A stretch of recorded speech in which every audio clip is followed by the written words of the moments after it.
Welcome back to Fat Mama Physics. In these lesson series, we are going to be talking about the four big kinematics equations. So basically summarizing everything into four nice juicy equations. The videos, I believe there are about 6 of them. The first 2 is going to be attributed to this page, and I'm sorry it took a bit long, so I decided to break them down into 2 videos. The next video that I have, the third video, is on problem solving. So how do you tackle a problem when you, while applying your 4 kinematics equations? Next one is an example video. So this is just going through an example. The fourth one, I believe, no, this is the 5th one already, is on free fall. How you apply kinematics equations to free fall examples. Definitely a must watch, needed for doing your problems. And the last video is a challenge problem because we never have a chance to talk about any or do any of the challenge problems. Now, before we get started, I want to recommend to you. Sometimes you might need to put me on fast play because it does take I tend to go slower sometimes. I would recommend that one, but if you don't want to, you're not comfortable, you don't like it, you're welcome to not do it. Sometimes when I watch lesson videos on YouTube, I watch how those do-it-yourself videos. I like putting on the subtitles and putting it on fast play. That's something you can do as well. Especially for this 2-part video. It was too long, so I apologize for that. In the next couple of lesson videos, there's a few example videos. You're welcome to skip them if you feel very comfortable, or you may get the question at the beginning, do it, and then just check your answers at the end of the video. That's up to you. Now let's get down to what we need to do for this video, which is introducing your 4 kinematics equations. Part 1 is going to be talking about some basics. What do all of these symbols mean? A misconception, and some of the language that you may see in some problems. The second part of the video, I'm going to be talking about the actual 4 kinematics equations, okay? Now, before we start off, I've highlighted here that I really needed to talk about directions. There's a small story I like to add. I don't want to make it too long, but it's a personal story. It's when I took physics when I was in high school. And like you, I took IB physics as well. And I was an overachiever. I definitely wanted to do very well on everything, unit tests, whatnot, etc. And I was told also that as a female student or as a female that you will not be successful in physics. You know, you're not going to do well. I was definitely a bit rebellious, and at that time I didn't really care that much. I just wanted to see what it was like, and also I love to be challenged. So I tackled the first unit test. I did not do very well. It was I don't remember what I got exactly. It was around 69 or 68%. I've never gotten that low on any unit test ever. We all have our first times, right? But from that, I learned one of my biggest clutches, and that was not understanding directions. And what that means is when you're putting in directions in your equations, we have to add either a positive or a negative sign to your values depending on which direction you're talking about. And after understanding that, going into the next unit, everything made a lot of sense. And I want to pass that on to you because directions in physics is really, really, really important. And very important in kinematics as well as very important in some of your other units. So do not, please, please, please be very mindful of your directions, okay? Especially tackling these equations. And it just tells you that when you have a barrier, you can always overcome it. I remember After that particular unit test, the next one, I scored pretty well, I think.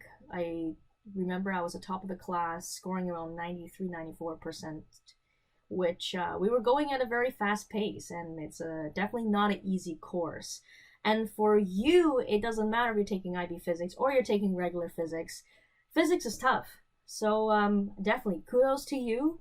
And we all have our barriers in physics, and also it's a concept once you overcome, or you one is usually that one concept that when you fully understand it, you can achieve so much more. And after that unit test, I don't think I've scored anything. I've continuously scored well on my unit test. So it was like my clutch. And once I got it, I got it. So I want to tell you that, because if you're struggling and you're not getting it, you just have to be patient with yourself. You're going to get over your own clutches. And once you do, you're going to be in your own way invincible in physics. Okay. And you can do it. I kind of rambled a bit, but that's my little 2 cents on directions, which is super important in kinematics. And as well as, if you're having a tough time, it's okay. We're all having a tough time, and you're going to get through it. We're all going to get through it, okay?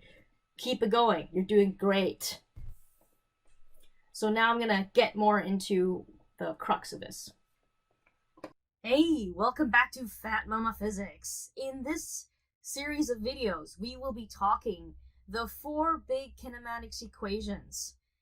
The ones that you will need to use and be able to apply to all different sorts of problems. So this series will feature, another 5 videos. But there might be some that you may choose to skip over, or they are videos just for extra examples. Because I always get people saying, oh, I don't do enough examples. We don't get to see enough examples. So here we are. There's good amount. There hopefully will be good a number of examples in these videos. So I'll do a quick recap on the 5 videos and what I'll be talking in each. The first one, I'm just going to introduce to you the big equations here. I notice I am using using slightly different letters for the variables according to the IB data booklet. And the second video, I will be using those equations and going through problem solving skills you can use to help you with the different problems. The third video, I am going to do another example, because we always need more examples, so yes. Then fourth video, I'll be talking about free fall examples. And last but not least, it's a little bonus, just a challenge problem, and because we never get enough time in class to actually go over a challenge problem, because time is so limited. So here is the recap. All right, in this first video, we will talk about, go over the 4 big kinematics equations. Now, maybe I will start off with a little brief story about directions and how they're super important. Back when I took physics, I was also taking IB physics. I had people telling me, girls won't be able to do well in physics. Usually it's the guys that will do well in physics. At the beginning, I don't know what I thought. I just, there was a bit of rebellious side of me, I guess, and but also I didn't know what to expect at all going into IB physics. And I remember after finishing the first unit test, getting it back, for me, I did really bad. And to me, I usually would get good marks, but I got my first, I guess, C plus on the test. It was 68, 69%. For some of you, that might be good or bad. I don't know. But for me, that was terrible. And my biggest clutch was not understanding directions very well, and using, when it was appropriate to use positive signs and negative signs in equations and whatnot. And after that unit test, I learned my lesson, and I practiced, of course, with, and suddenly it made so much more sense. Everything made so much more sense after understanding directions, that on my second unit test, I I remember scoring the highest in the class. It was 93, 94 or something. It the We were going really fast. The course was really tough, and I'm very sure you're experiencing that right now. So kudos to you. You're doing a fantastic job right now. And if you're taking physics, doesn't matter if you're taking IB physics or regular physics, you are doing a fantastic job. You taking on that challenge, you should be proud of yourself. But after that unit test, I never did bad on any physics unit test ever, and like just everything just made sense. It was like that barrier that I had to get over to really be immersed in what physics really means to me. So I think for all of you, it might not be this wall, it might be some other wall that you will face, but I believe that for physics, everyone has a particular time where something doesn't make sense, and once you get past it, you're going to be able to do so much more. You're going to be so proud of yourself, and at that time, no one could say anything, well, at least to me, about girls not being able to do well in physics. And it doesn't matter if you're a girl or boy, physics is tough, and it's for everyone. So if it's these big concepts that once you understand them and once you can apply them, you're going to be, in your own way, invincible. So don't lose faith, and you can do it. But coming back down to directions, that is a very important concept. And if this is not your wall, or if this is your wall, whatever it is, it's very important, and we should not ignore that. And it is such a big thing in kinematics equations, and you will see why when we do the problems, okay? Okay, that was my spiel, my rant. Well, but yes, I'm all, you know, if you want to talk about your problems with physics or anytime, I'm absolutely open to that, because it's a rough ride, but it's a fun ride once you get the hang of it. So let's do some physics. Okay. Now, I will be talking about more directions when we do examples, but let's get down to the important stuff. Majority of the time, we will be dealing with constant acceleration, if not all the time. But there might be times in problems where you might have a two-part motion where the acceleration changes. But never in one motion will you be dealing with increasing or decreasing acceleration. That's just a whole nother whack load. It's just a whole nother ball game. Okay, that's applying advanced calculus, which is not part of this course. So what that means is your acceleration does not change, okay? And that's important because that's a big assumption that we made for all of these kinematics equations, and they fall apart when that's not the case, okay?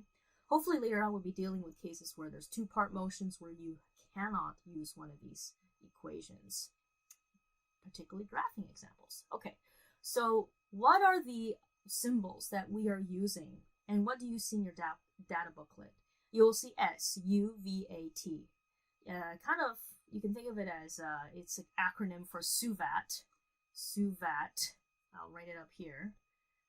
And let me just go over what they are first before I start giving you my random and probably not very good acronyms for them.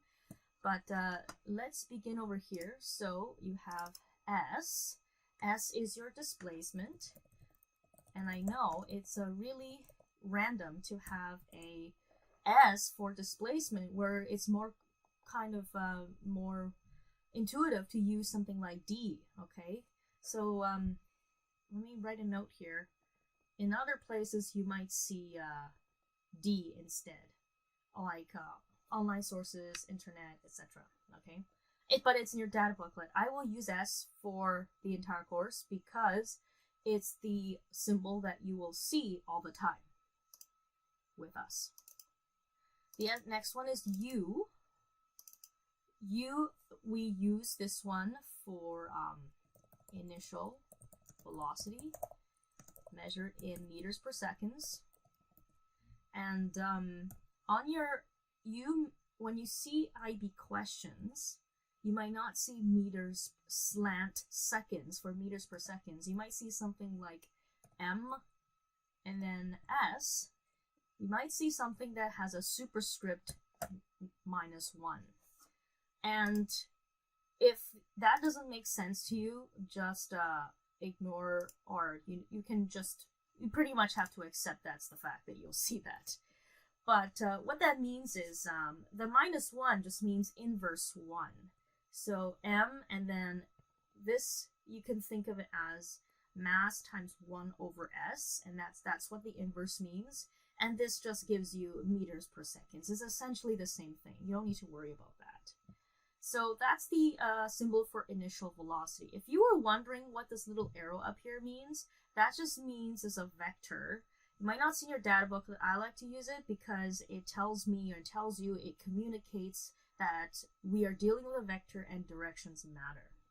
Now online you might see other sources which might use VI as a subscript I for initial velocity. You might also see V naught. That O just means not, and it's some very old kind of way of saying its initial velocity. But these are also things you might see online, and they mean initial velocity. Okay, I will use U because, of course, again, it's the what our course is based off of, the IB data booklet. Next one here, we have final velocity, also measured in meters per seconds, and also with, you will probably see this this symbol over here, meters times seconds to the -1. Okay, and online you might see, or other sources you might see VF as in final velocity. Acceleration is more universal, I suppose. This is acceleration, A for acceleration, measured in meters per second squared. And if you're talking about the IB, if you're looking at IB exams, you might see something that looks very similar, except it's going to have meters and then seconds to the -2. Acceleration is the same thing you would see online, so there's nothing too much to do there. Next up we have time, measured in seconds, the same as everywhere else. So I'm just going to leave it as is, because time is, I guess, more universal. So the terrible acronym that I have for SUVAD is, I mean, you can just say SUVAD and it just comes out naturally, but those of you who want to go into deeper, the one I made up was SUV acquires, sorry, this is going everywhere, acquires tires. I know, so boring and lame. I'm so sorry, it's not that great. I try to think of an Attack on Titan reference, or something else that's more meaningful or more interesting. Couldn't think of anything. I have Scouts, underhanded tactics versus Attack Titan. Anyways, so those are my crappy acronyms. In fact, if you can find a better one, or you can come up with a better one, please let us know, or you can share it with all of us, and we'll put your name at the end of it or something. I'm going to, before diving into these equations, I want to just quickly touch on a few things which are useful and necessary, and of course I will reinforce these concepts when we do actual problems. One of the biggest clutches I get is people making the following misconception, and that is using this equation all the time. V is equal to displacement over time. And it's like, oh, it's easy, and yeah, isn't velocity just always displacement over time? Well, it's if you're talking about average, okay, if you're talking about averages, and you're talking about most of the problems you'll be dealing with, not all of them, this only applies when there is constant motion. In other words, constant velocity. If you have acceleration, you cannot use this, because your motion is not constant. So you can never, when you're dealing with most of our problems, please pay very good attention and think about whether there is acceleration, and don't fall into this trap, please. If you're thinking about instantaneous velocity, that's a different story, and we're not going to talk about that right now, okay? Not important for us. Okay, so in the next part of this video, I want to talk about a few keywords that you may see in your problems, and I just wanted to show you what they look like. So first of all, let's start with rest. So in a problem, you might see these following words, and I'll talk about why. I will demonstrate them. Notice my camera is on. I will show you what the motion looks like using a badminton shuttlecock, a birdie essentially. And why? I play badminton, coach badminton. However, I'm out of shape now, but so I not as good as I was before. So, but I want to use a birdie. Yes, let's use a birdie. First word is rest. Now, in a problem, you might see the following phrasing. You might see some object coming to rest, or an object starts from rest and accelerates to blah, blah, blah, blah, blah, okay? So whenever we're talking about rest, it means the object is not moving, or it ends up or starts off not moving. Here's a few examples if I could demonstrate with my birdie.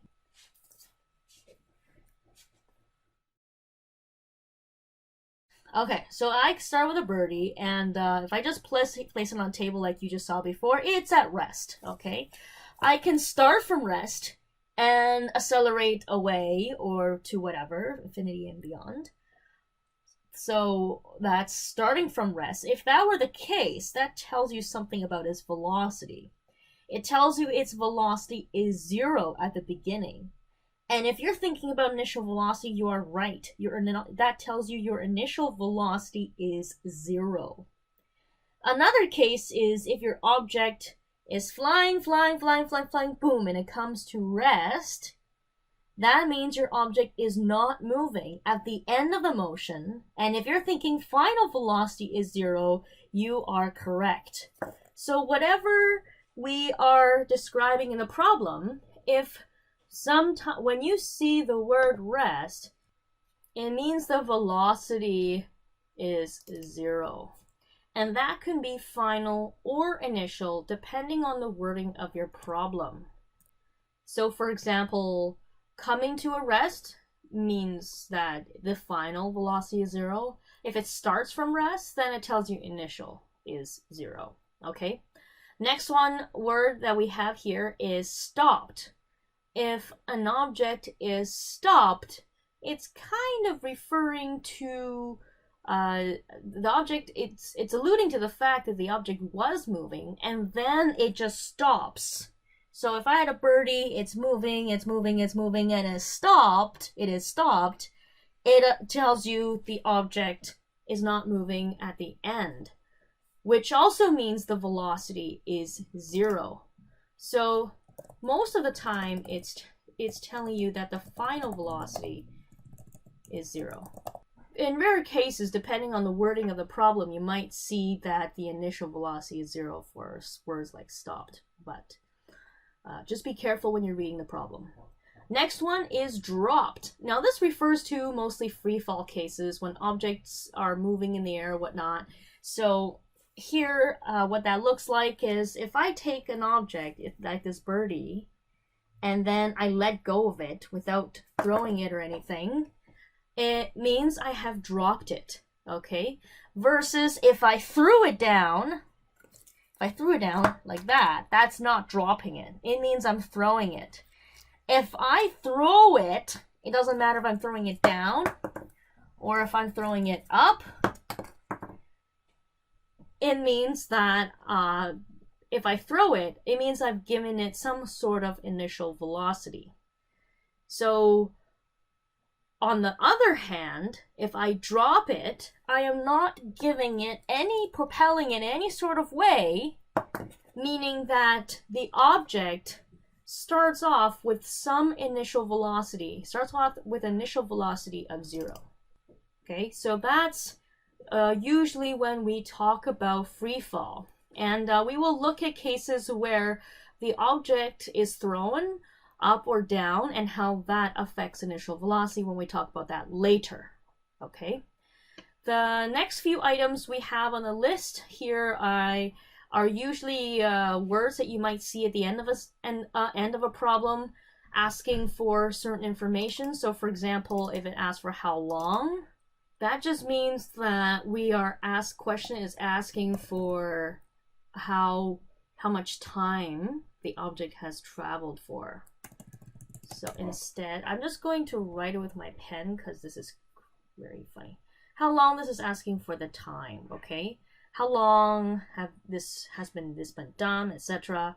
How far, usually it's talking about some sort of distance or displacement. How far the object was displaced for. How fast was the object traveling? Whatever velocity this is asking for. So I'm just going to write velocity. It could be initial, it could be final. For example, how fast was the object traveling in the beginning? How fast was the object moving at the end? Etc. Okay, so these are the particular words you might see in a problem. And that concludes part 1 of these videos. I will see you back for part 2 on the 4 kinematics equations.